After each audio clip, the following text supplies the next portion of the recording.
Welcome everyone. Today we are going to learn about some of the basic techniques that are used in managerial economics. This is block number 1, unit 3. We have to learn basic techniques, some from mathematics, some from statistics and game theory. Now, the objectives of this particular unit is you will learn how to identify a wide range of techniques used in managerial economics, apply the techniques to understand the meaning of the results, identify the strengths and weaknesses of the different methodologies. Now, the manager needs various techniques to assist and help him in making decisions that will ultimately maximize the value of the firm. These techniques and tools are quantitative in nature. Various quantitative tools are used by the manager to help him in making decisions. Now, a set. A set is a collection of well-defined objects. Example, a set of all positive integers between say 1 and 10. It will be consisting of elements 1, 2, 3, 4, 5, 6, 7, 8, 9, 10. Similarly, a set of all points lying on the line x plus y is equal to 4.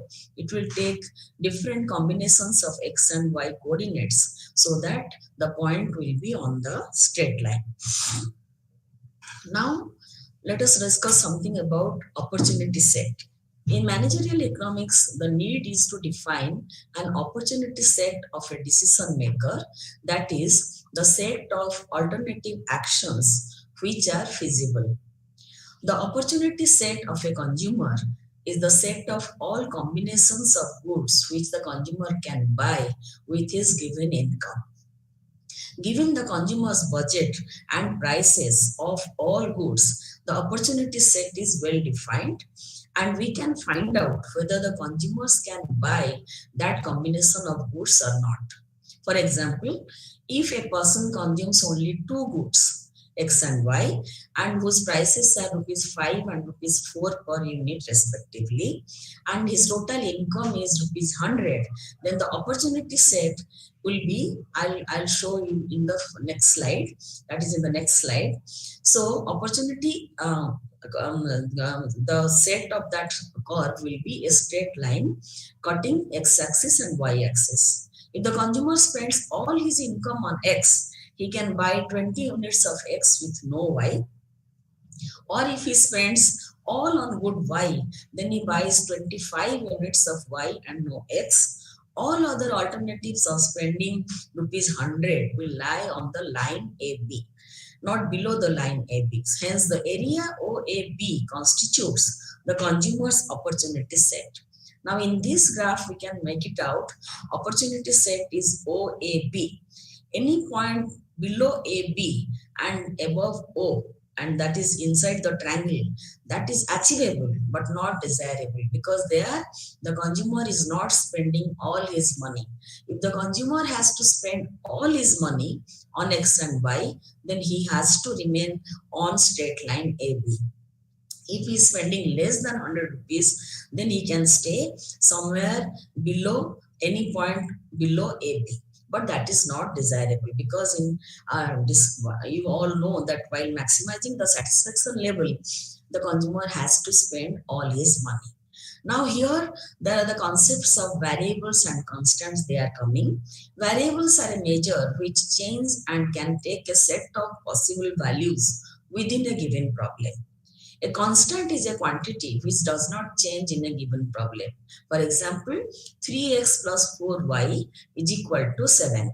3, 4 are coefficients of x and y, and they remain constant. A parameter is a quantity that influences the output or behavior of a mathematical object but is viewed as being held constant.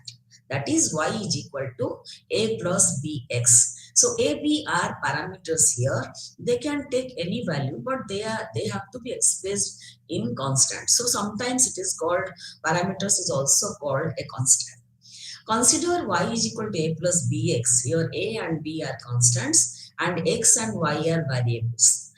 Now here, for any particular value of a and b, x and y will be varying, and y will be one value, x will be for a given x and a particular value of a and b, y will have one value, and for a given x, if a and b are varying, then y will also have different values. That is the idea behind parameter and constant. Now here x is the independent variable or exogenous variable, while y is the dependent or endogenous variable.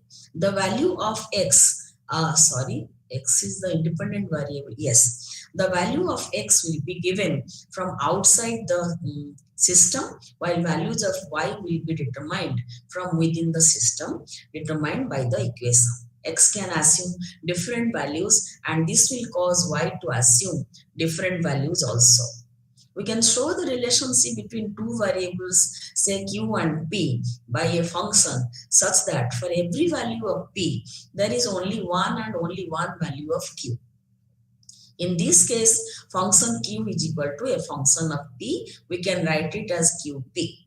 The function qp is a demand function, and its graph which price on the one side and quantity on the other axis. There are two axes, so x and y. Price on one axis and quantity on the other axis will give us the demand curve. P is the argument of the function or the independent variable, and Q is the dependent variable. It indicates the cause-effect relationship between variables. P is the cause variable, while Q is the effect variable.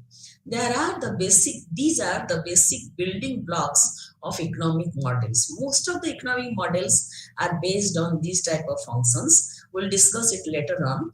A function can be represented by means of a table or a graph.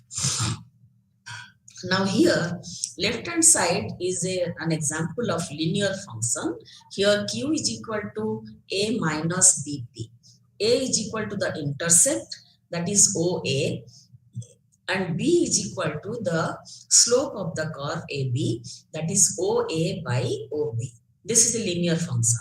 Remember, in functions, when you are saying linear, that means the variable, exogenous variable or the p variable has the highest power, that is 1, p to the power 1. Now let us come to quadratic functions. Quadratic functions can be like upper one. First one is the figure 3.2. That is quadratic function where the curve is actually convex to x-axis. And second one is a quadratic function. The curve is actually concave to x-axis. Now, what is the quadratic? What are these quadratic functions? Look at the equation. Q is equal to a minus bp plus cp square. And in second, q is equal to a plus bp minus cp square. Here, the highest power of p is 2.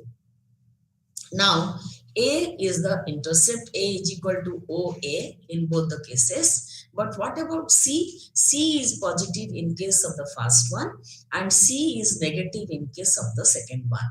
Now, the curve will actually give you, the shape of the curve will be given by the slope of the curve and by the coefficients B and C. Now we have to discuss third one, that is a cubic function. In cubic function, the power of P should be equal to 3. Highest power should be equal to 3. Now Q is equal to A minus BP plus CP square plus DPQ. Okay. Now here this is an example of cubic functions. Now these functions are used in economics, like demand function is a linear function. Q is equal to A minus BP, or P is equal to A plus BQ. Similarly, supply function, you can also write that S is equal to minus C plus DP, because there the slope is positive. So here slope is negative. It is a linear function, downward sloping function. Similarly, supply function is a linear function, but upward sloping function. There Q will be equal to, quantity supplied will be equal to minus A plus minus C plus DP. Okay. Now total revenue function is a quadratic function. Look at the power of Q. Here the power is equal to 2, and when Q is equal to 0, total revenue is actually A, but here A is taken as 0. So the curve is like this. Now production function, that is short-term production function, total product function is a cubic function, and a plus bl plus cl square minus dl cube, the power of L is 3. So this is a cubic function, and here the a-intercept is equal to 0. Now cost functions is also a quadratic function, but here in case of cost function we include the fixed cost. So that is why here there is a little mistake here. A is not equal to 0. A is equal to actually the intercept from the origin to the curve DC where it is intersecting the y-axis. So there is a little minor adjustment should be done, so that you can correct it in your book. So a is not equal to 0 here. A is equal to some intercept on y-axis. Okay. Now a plus bq square minus dq. Similarly, profit is a short-term function. Short-term profit is a function which is a quadratic function. A plus bq plus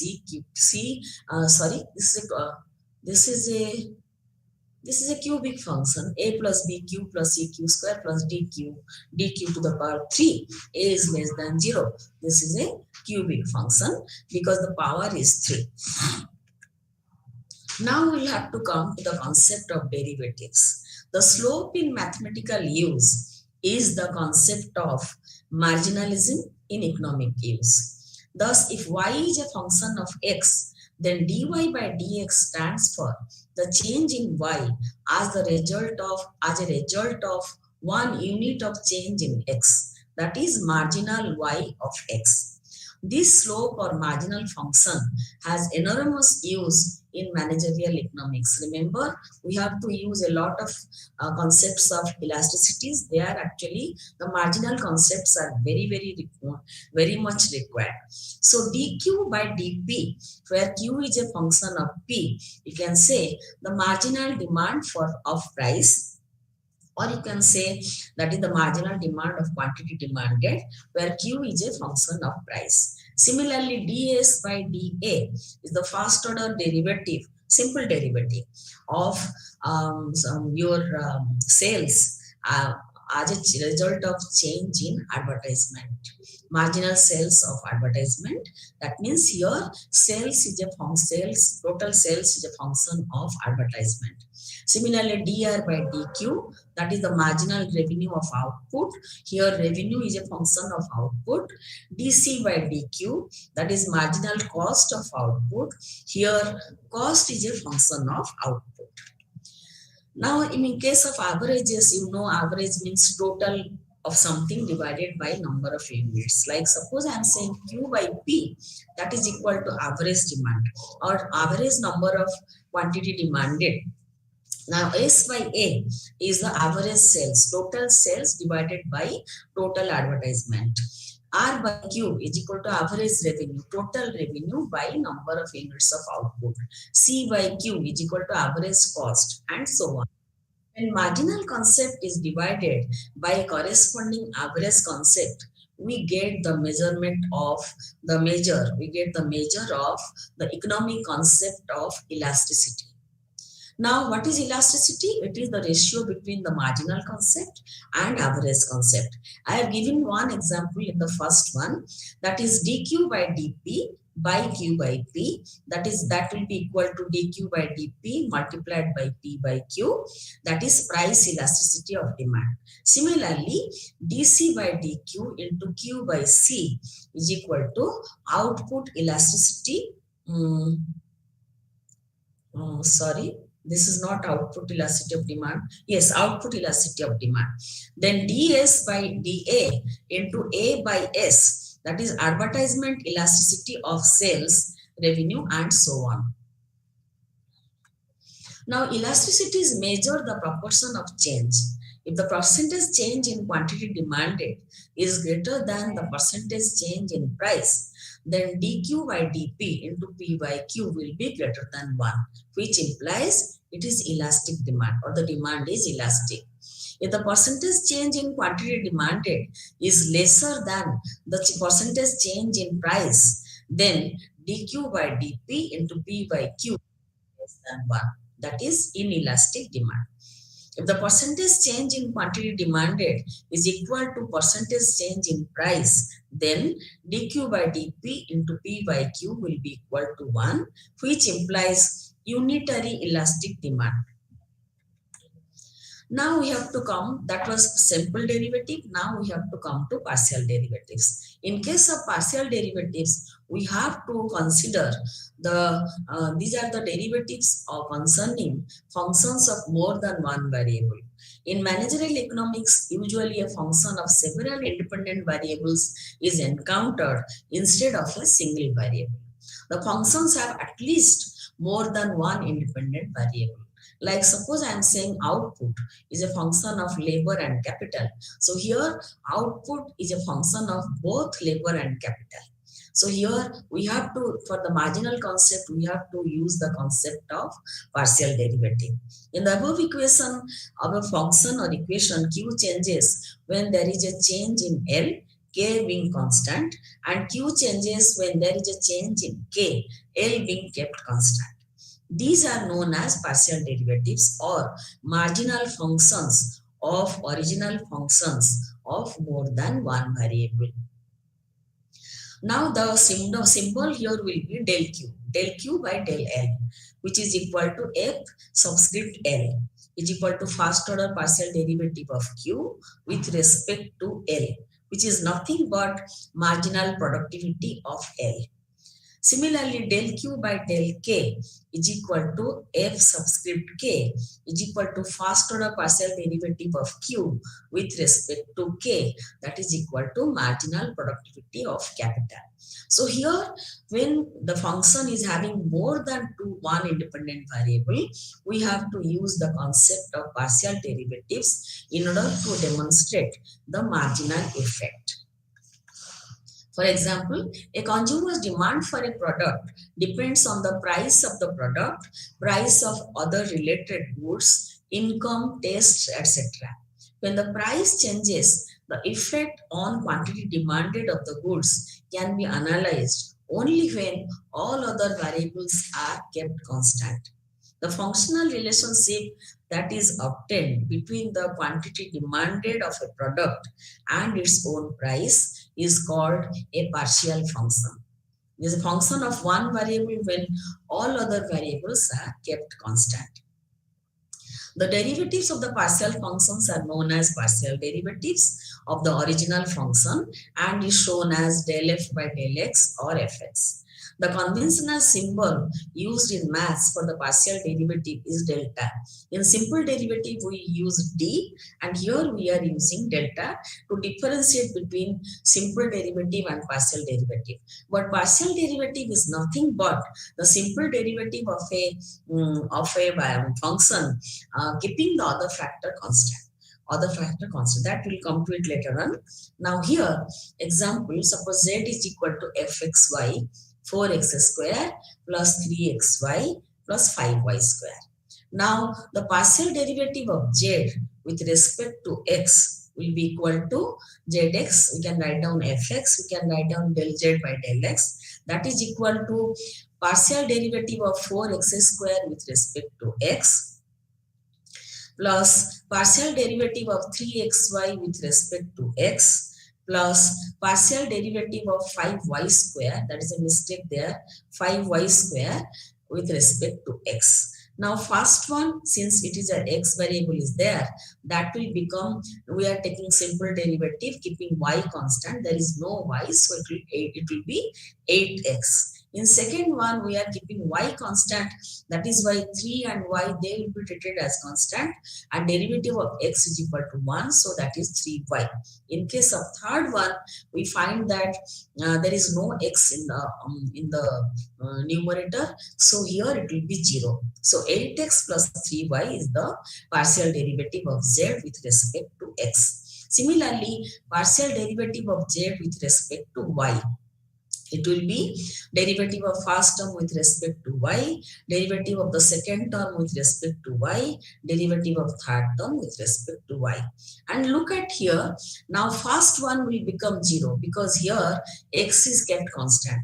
So since x is a constant, derivative of a constant will be equal to 0. When we'll come to the second part. In second, there is a x. X is a constant, 3 is a constant. There is a y also. So derivative of y is equal to 1. So 3x into 1 is equal to 3x. Plus last one, 5y square. Here it is a function of y. You can say 5 into 2 into y, that is 10y. So we can also, we could find the partial derivatives of z with respect to x and with respect to y. The procedure is just like simple derivatives, but you have to treat the other variable as constant. Always remember that. Now, we can also find the second order partial derivatives by taking the first order partial derivative of first order partial derivative.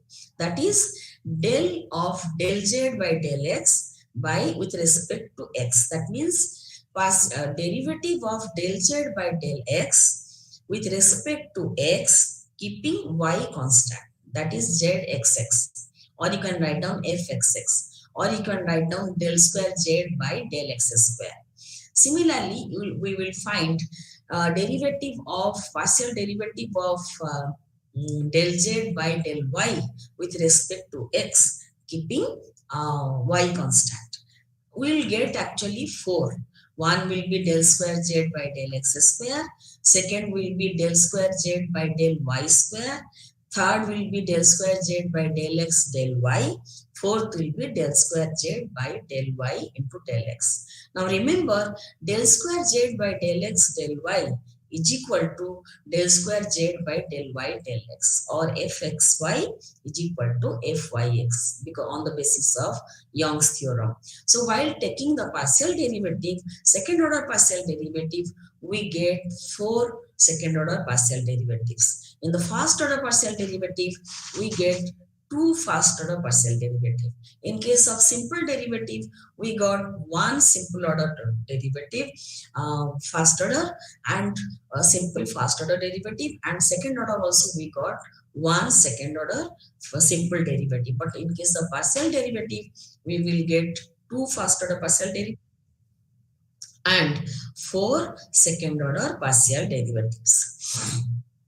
Now I have found it. Zxx is equal to 8, Zxy is equal to 3, Zyx is equal to 3. Here Zxx is nothing but I have taken here this one, that is Zx Zyx is equal to 8x plus 3y. So I have taken the partial derivative of 8x plus 3y with respect to x, keeping y constant. Similarly, you can find out others, and let us see what is happening to the zxy and zyx. They are equal. Zxy is equal to 3 and zyx is also equal to 3. Similarly, we can take another example here, that is x1 square into x2 square.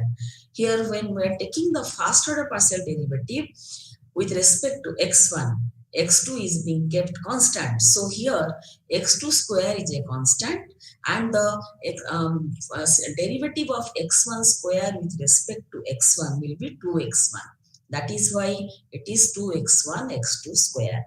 Similarly, del y by del x2, that will be keeping x1 as constant. So x1 square will be outside, and the derivative of x2 square is 2x2. So 2x1 square x2.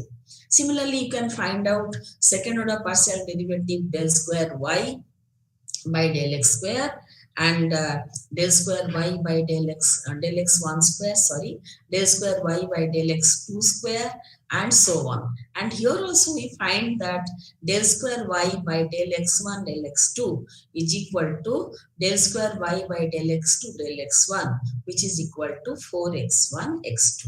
You can just do any problem, number of problems for practice, and you can find out the partial derivatives very easily. The second order partial derivatives indicate that the function has been differentiated partially twice with respect to a given variable, all other variables being held constant. All other variables being held constant. Now we have to come to the concept of optimization, which is again another important concept which is used, techniques which is used in your managerial economics. 1 minute.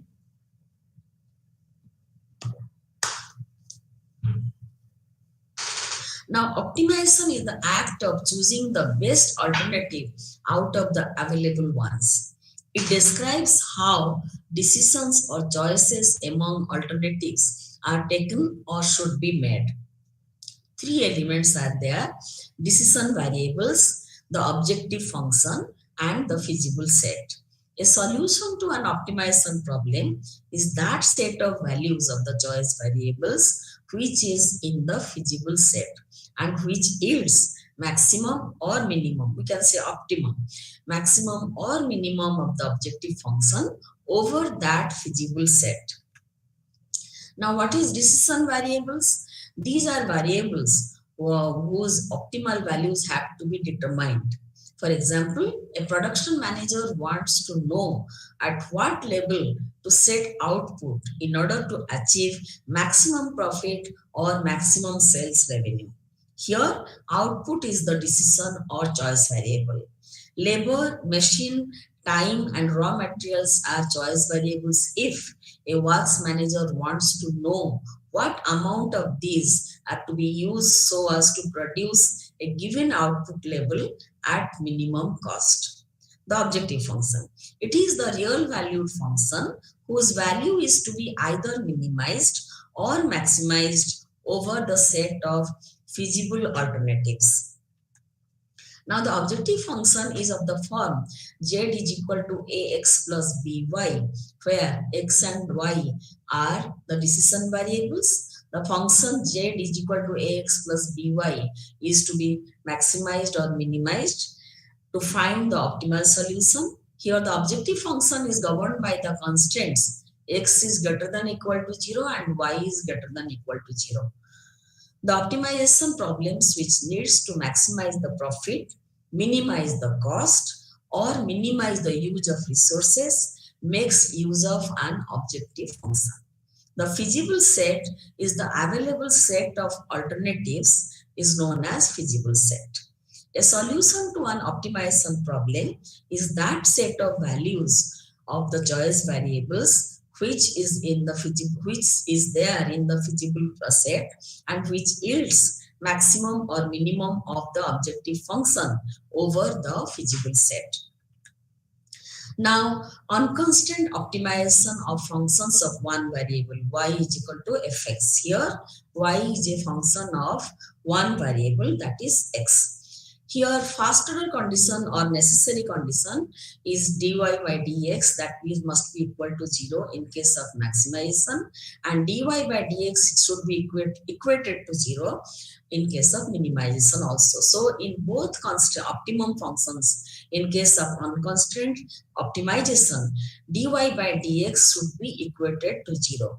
Now, second order condition known as sufficient condition, here we have to find out the second order derivative, d square y by dx square, that is less than 0 if it is a maximum, and if it is if it is less than 0, then the function is a maximum at that point. And d square y by dx square, if it is greater than 0, then the function is having a minimum at that point. The point where the value of x at which dy by dx is equal to 0 is known as critical value of x. Critical value of x, that which dy by dx is equated to 0. So now for unconstant optimization functions, we have two conditions, necessary and sufficient. Necessary condition is first order derivative. We have to find out the first order derivative, then equate it equal to 0, then find out the critical value of x, then find out the second order derivative. If second order derivative is less than 1 at x, that particular value of x, the function is having a maximum.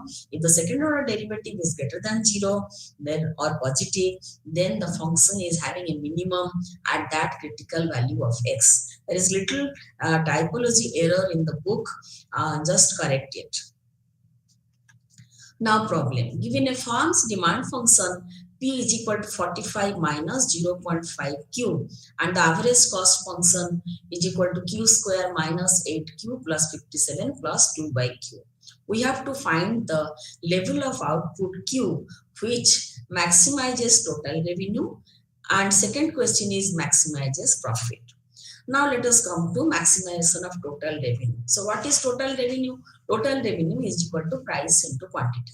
P into Q. So P is given 45 minus 0.5 Q. So total revenue is equal to 45 Q minus 0.5 Q square.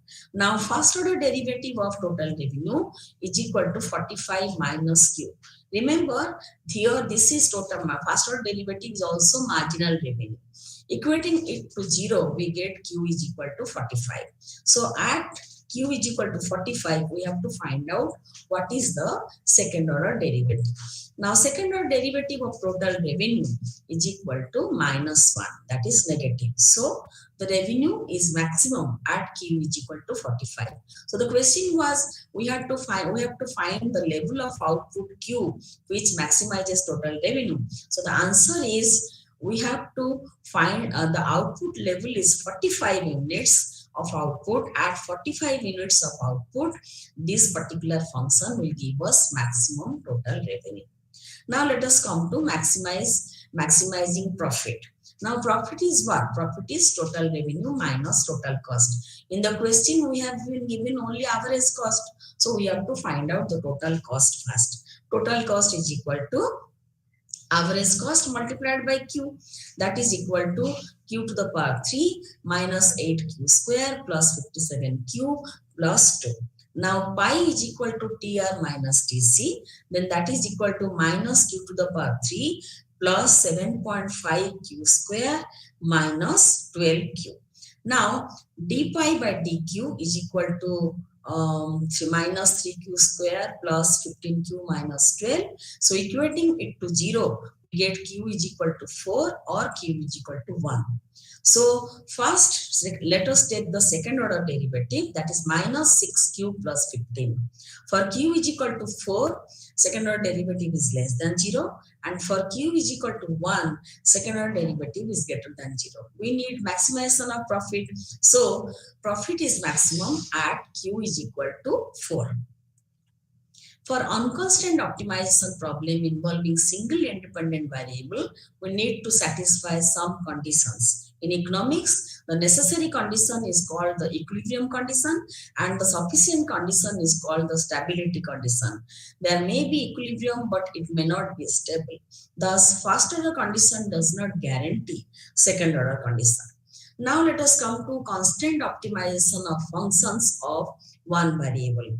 There are many situations where the objective function has to be maximized or minimized subject to certain constraints present in the problem. A consumer may be maximizing utility subject to the income constraint. The techniques used to analyze such problems are based on that used for unconstrained problems. Constant problem is converted into unconstant problem, and that is with the help of Lagrange multiplier technique, and then the latter is solved. In this technique, the objective function and constraint is combined in one expression known as Lagrange expression, such that the constant maximization or minimization problems are reduced to unconstrained ones. Now this example, maximize y is equal to minus x square plus 8x plus 20 subject to x is less than equal to 2. Now the objective function can be rewritten minus x minus 4 whole square plus 36. Now if x is equal to 4, we have an unconstant maximum value of 0. Value of x is equal to 4, then that big part becomes 0. Then y becomes 36. First part will become 0, then y becomes 36. So our objective function will have an unconstant maximum of 36 at x is equal to 4. Now dy by dx is equal to minus 2x plus 8. Equating dy by dx is equal to 0. We have x is equal to 4 and d square y by dx square is equal to minus 2, which is less than 0. Thus, this function has an unconstrained maximum value at x is equal to 4. However, the problem has a constant subject to x is less than equal to 2. Thus, we have to consider the function only up to the value of x is equal to 2. I'll show you the graph later on, starting from x is equal to minus 2.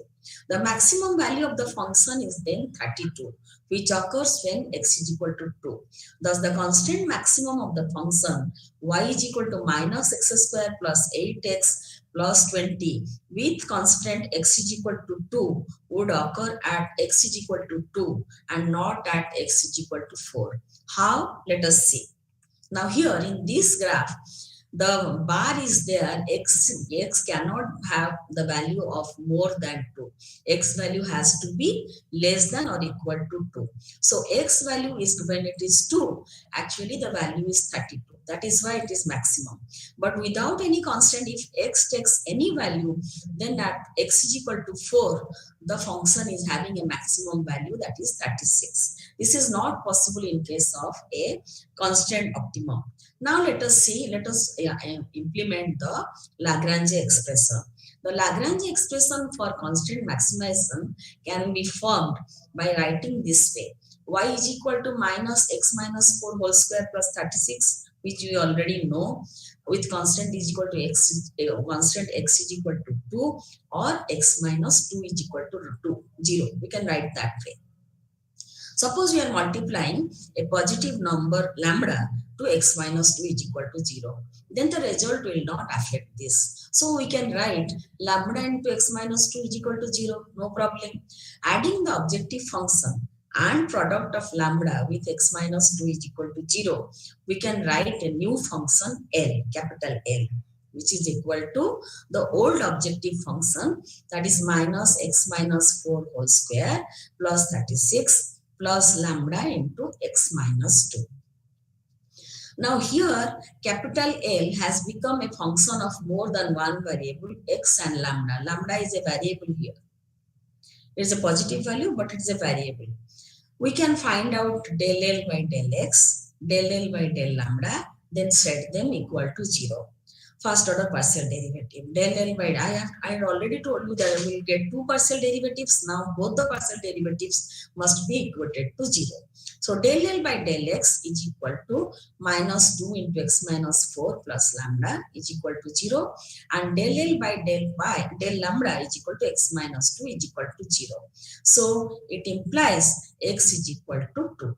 Hence, the constant maximum occurs at 2. In this problem, lambda is equal to 2 into x minus 4, that is equal to 2 into 2 minus 4 is equal to minus 4. When applying Lagrange technique to solve economic decision problem, lambda will have an economic significance. For example, in consumers utility maximizing problem, lambda will be the marginal utility of money income. In producers cost minimization profit, lambda will be the marginal cost of production. In complex problem, there will be as many lambdas, as many problems, constants are there. The problem with two independent variables can also be solved with Lagrangian technique, that is a function of x, y and lambda. That is a function of three variables, x and two independent x and y and one lambda variable. But for that, we have to know more of mathematics. That is, we need second derivative test as well as the use of determinant, etc., which we can use it later on in later chapters. Now, the another concept that is used in economics is regression analysis, which has come from statistics. Here, actually, it works as a forecasting, works as a kind of forecasting the output, you can say. So, regression analysis gives us idea on the basis of, we can forecast our future output on the basis of our past sales, something like that, you can say. A manager must often determine the total cost of producing various levels of output. The relations between total cost and quantity is, suppose C is equal to A plus BQ plus CQ square plus DQQ. A, B, C, D are parameters of the equation. Parameters are coefficients in an equation that determine the exact mathematical relation among the variables in the equation.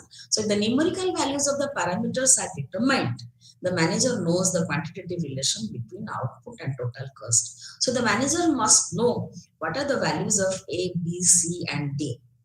Suppose A is equal to 1262, B is equal to 1, C is equal to minus 0.03 and so on.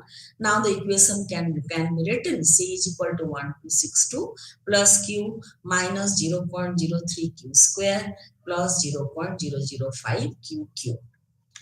Now this equation can be used to compute the total cost of producing various levels of output. For example, the manager wishes to produce 30 units of output. Now instead of Q, we just write 30, then that gives you the cost rupees 1400.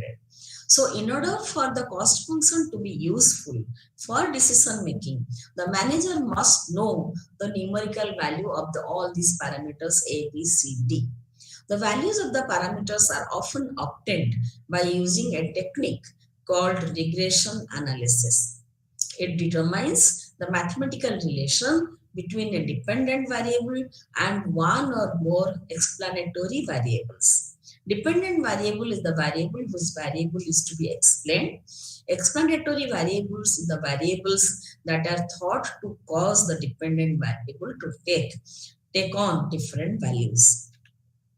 In the simple regression model, we always take the linear model y is equal to a plus bx. This is the equation for a straight line with x plotted along the horizontal axis and y along the vertical axis. The parameter here is a and b.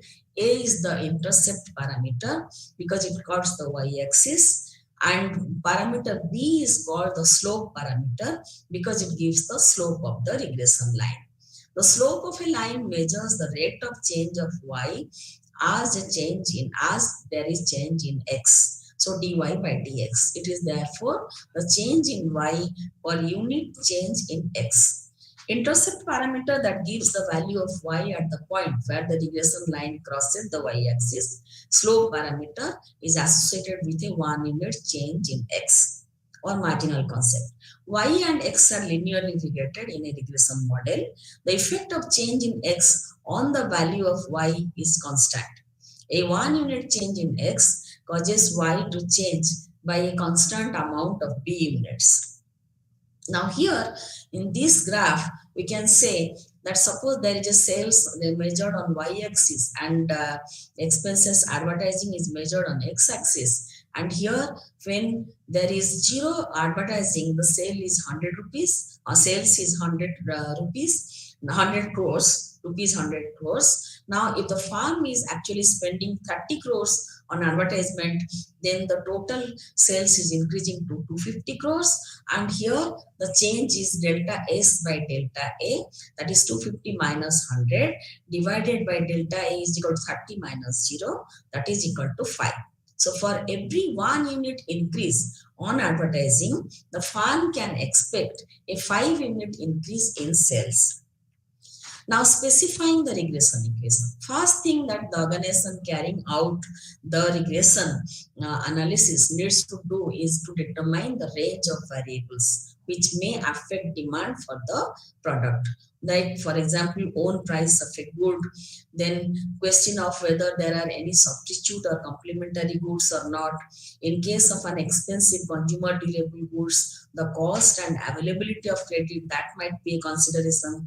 Any special other factors, all these factors, those factors affecting demand could then be identified and so on. So choice of variables has to be made before it is possible to progress to the next stage. You have to first verify the choice variables. Then you have to go for the data collection. Once the relevant variables have been identified, quantitative data need to be assembled for each of them.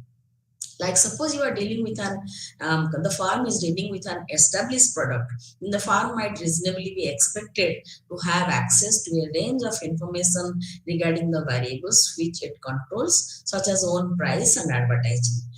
But it may be difficult in case of information about competitors' products, etc. Now, price data can be obtained through observing retail prices. Similarly, this requires market observations perhaps over a long period of time. Likewise, information about product design changes can be obtained by buying the competitors' products, but this may be expensive. Confidential, commercially sensitive information such as actual advertising expenditure by competitors, etc., present much more difficult problems in terms of access to data and may have to be left out of the process altogether. Data on levels of disposable income, population variables, interest rates, and credit availabilities are easier to obtain. For example, from government statistics. But other variables are more problematic, like expectations and tests. So quantitative data should be assembled after verifying, after deciding your choice variables. You have to collect quantitative data. Now here, once these two steps are done, then the next stage is to specify the likely form of the regression equation. There are two main forms which are used in practice: the linear demand function and the non-linear or power function, that is also known as exponential function. Both treat the demand for the product as the dependent variable, while the independent variables are those which have previously been identified as having an effect on demand.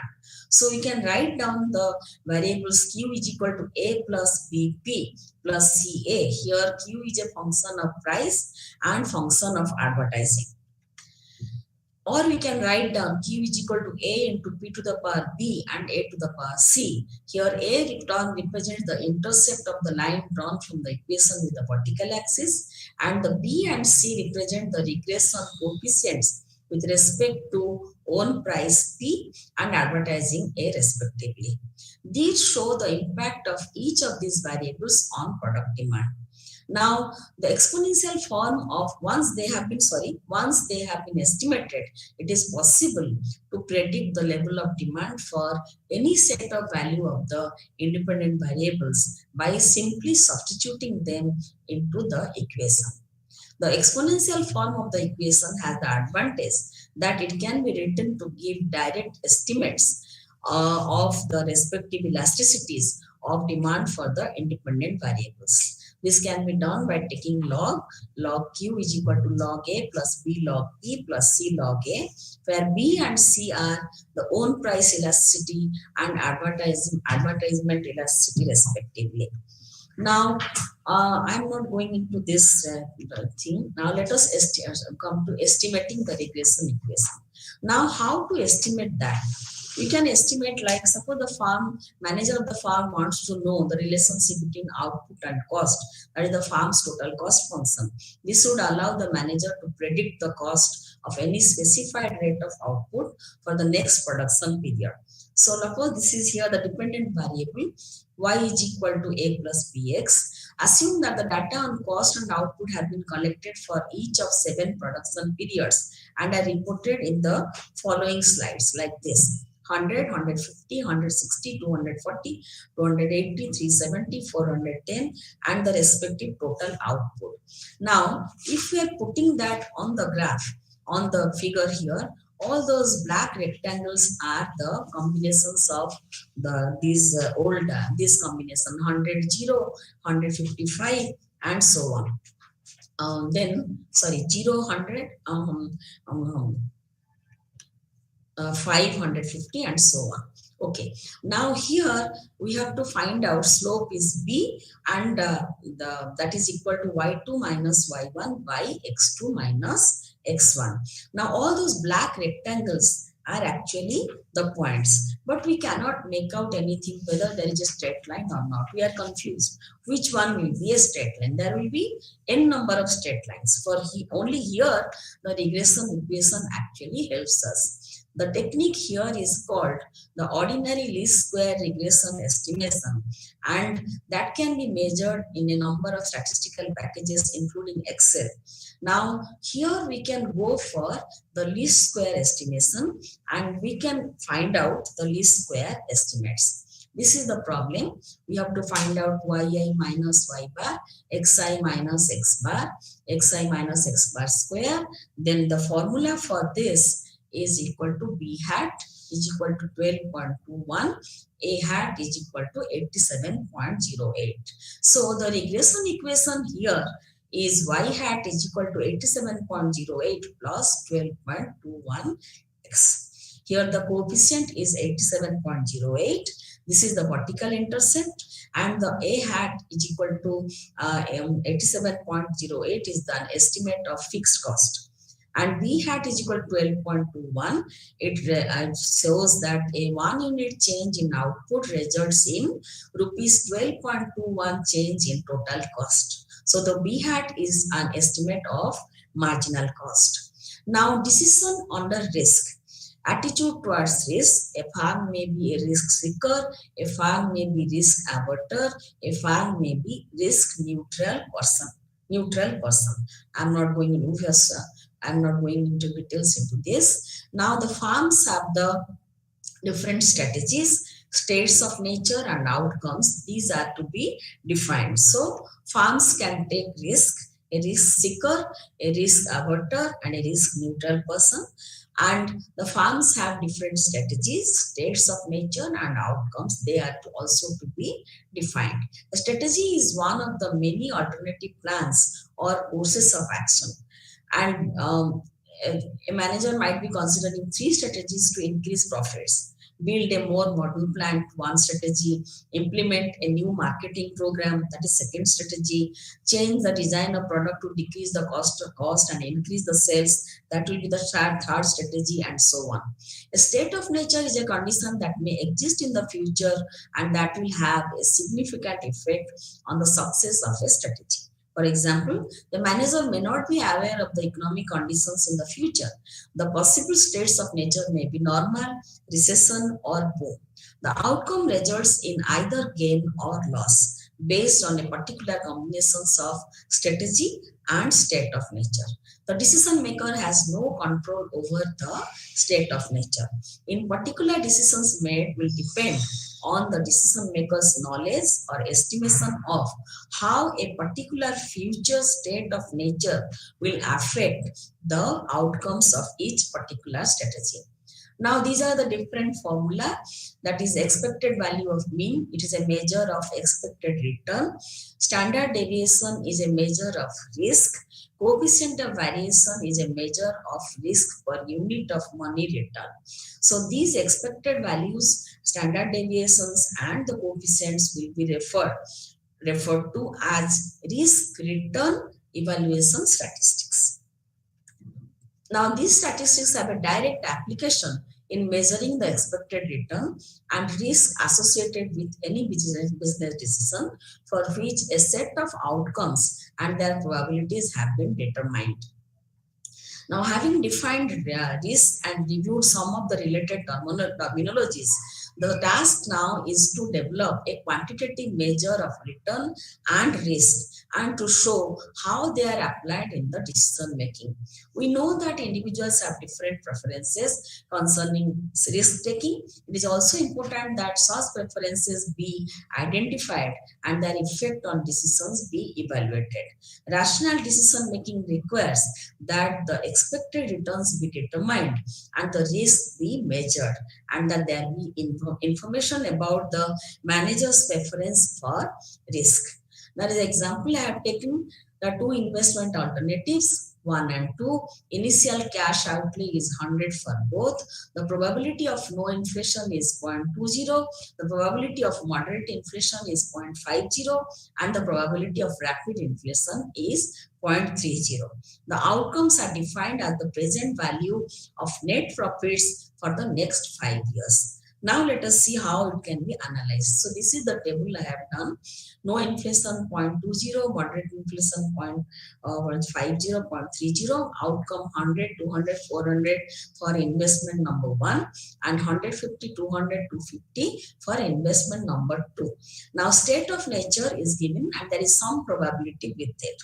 Now we can calculate the mu1, sigma 1 and v1. Mu1, sigma 1 and v1 are nothing but the expected value of mean and the standard deviation and the coefficient of variation. Now we can calculate this, and we found here that the expected return for investment 1 of rupees 240 is higher than for 2, rupees 205. Mu1 is greater than mu2. But it is a riskier investment because sigma 1 is greater than sigma 2. Also, risk per rupees of expected returns for 1 is higher than 2 because V1 is greater than V2.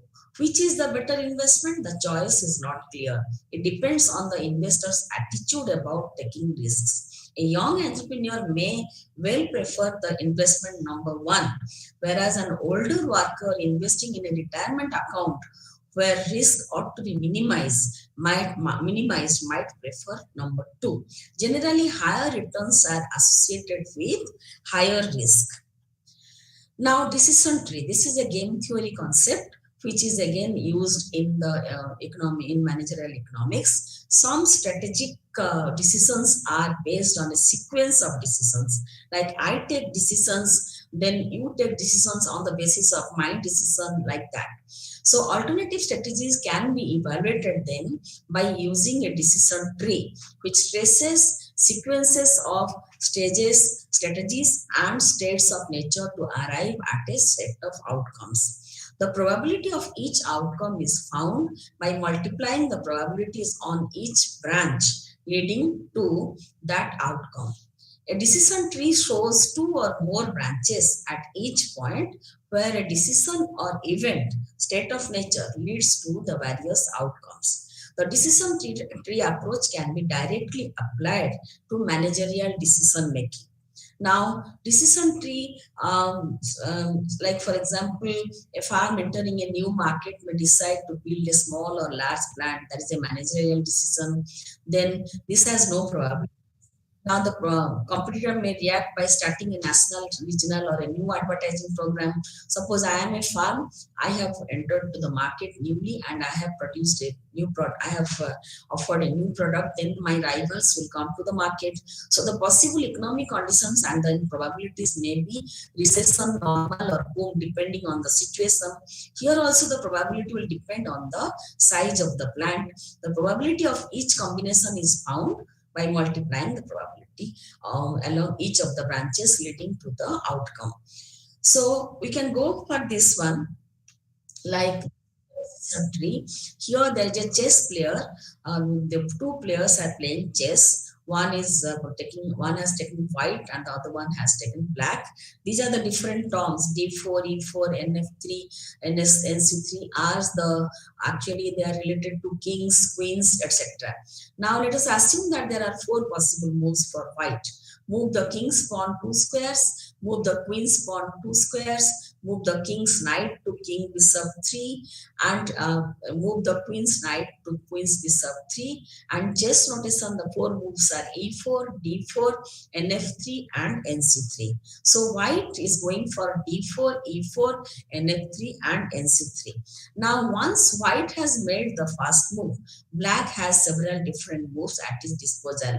Black has assumed that black has also 4 options. Move the king's pawn to 2 squares, E5, E5, and C5, and D5, E5, C5, and E6. Now here, suppose white is choosing E5, and again white will choose, black is choosing E5, then white will choose NF3, and so on. This will go on like this. Each vertex or node indicates a decision to be taken by one of the players, the number within the rectangle indicating whose turn it is to move. The main advantage of using a decision tree is that it helps one to isolate each chain and follow it through to the very end. Then uncertainty analysis and decision making. Situations, certainty appears to be a theoretical and impractical state. Such situations may exist in the short run, but in the long run, there is just always actually uncertainty. All kinds of changes, maybe political, economic, market changes, or technology changes, etc. Risk is more common in the real world. A situation with more than one possible outcome to a decision such that the probability of each of these outcomes can be measured is called a risk situation. Uncertainty is a situation when there is more than one possible outcome to a decision, but the probability of each specific outcome occurring is not known or even meaningful. This may be due to insufficient information or instability in the nature of variables. Decision making under uncertainty is necessarily subjective. Now there is a case study.